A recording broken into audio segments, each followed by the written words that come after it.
استاذ سمير غانم الله يرحمه. جدا جدا كان بيضحك. جدا، يا خبر ابيض، ما فيش هاتي لي مشهد لسمير غانم وحش، الله استحاله، يرحمه. استحاله. هاتي طب لي. وفيلم ريستارت بقى مع ده طبعا نجم الجيل تامر كوكبه حسني. فنيه، كوكبه فنيه رائعه. تامر حسني، هنا هنا الزاهد. الزاهد، طبعا. باسم سمره. امم لا لا، استاذه ميمي جمال. مم. مين تاني؟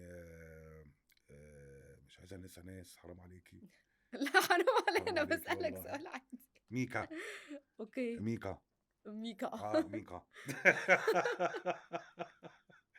لا ده هيتعرض امتى بقى ريستارت؟ والله بص، احنا خلصناه وتقريبا يعني اعتقد نص سنة تقريبا، اعتقد كان ليك ظهور كده مميز جدا مع انا كان احمد. ليا ظهور امتى؟ اه لا لا، امتى؟ ده انت دايما، انا ده انت كان ليا دايما منور. ربنا يبارك لك، دايما انا كان منور في ليا ظهور الكبير ايوه. قوي الجزء الثامن. اها. تمام كده اها. ظهرت مع احمد مكي بقى، مهم. كلمني عن كواليس هو العمل بص، مع هو احمد الكبير انا مكي. بحس ان هو بيتي الصراحة. ده من ايام الجزء الثاني او الجزء الاولاني امم اللي هو محسن ممتاز. ايوه. وعملت برضو مع علي سنجاب مم. اللي هو سواق المكوك. وبعد كده رحت راجع تاني محسن ممتاز برضو. مم. وبعد كده اخرهم اللي هو شاكر الشمام. فانا بحب الشغل جدا مع ميكي، جدا جدا. وميكي من زمان جدا يعني. ميكي يعني شهاده للتاريخ، يعني ان هو لا اغلبنا اشتغل في كبير قوي، الجزء الاولاني والجزء الثاني. كلنا، كل الكوميديانات اللي كانوا موجودين. ولا اتعلمنا حاجات كتير جدا، سواء من مكي وسواء من احمد الجندي اللي هو المخرج. كان في اختلافات بقى في الأجزاء دي كلها، ولا يعني شفت الجزء الأول زي، مش زي يعني التكنيك نفسه كان شبه الجزء الثامن، ولا كان الموضوع مختلف؟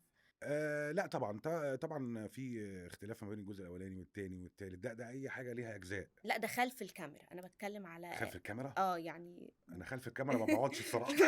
ما بتقعدش. انا موطني الاصلي امام الكاميرا. أمام لكن الكاميرا. خلف لكن ما الكاميرا. كواليس الموضوع كانت شبه بعض ولا كانوا اه طبعا، مختلفين؟ اه طبعا، لا كواليس مكي هي نفس الاجزاء، هي نفس الكواليس، ما كان بيبقى فيهاش. حريص دايما كله يطلع شبه جدا جدا واحد يعني. جدا، وبنقعد نكريت مع بعض. هو بص، هو هي الميزه في المود اللي قبل المشهد.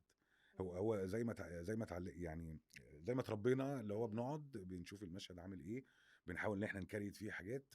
مثلا بياخد وقت مثلا حوالي نص ساعه شغل وبتاع، دخلنا شطنا المشهد كله. في حاجات ممكن تيجي على الهوا، وده بناء على اي حاجه على الهوا، فده تمام متاح مم. معايا زي ازاي. الإفيهات كده زي مثلا. الافيهات، زي الحاجات دي اوكي. كلها. وفي حاجات احنا عاملين عليها شغل قبليها بفتره، اللي هي البروفا بتاعت اوكي. المشهد. مم. فده لا، المود ده موجود والمود ده تمام.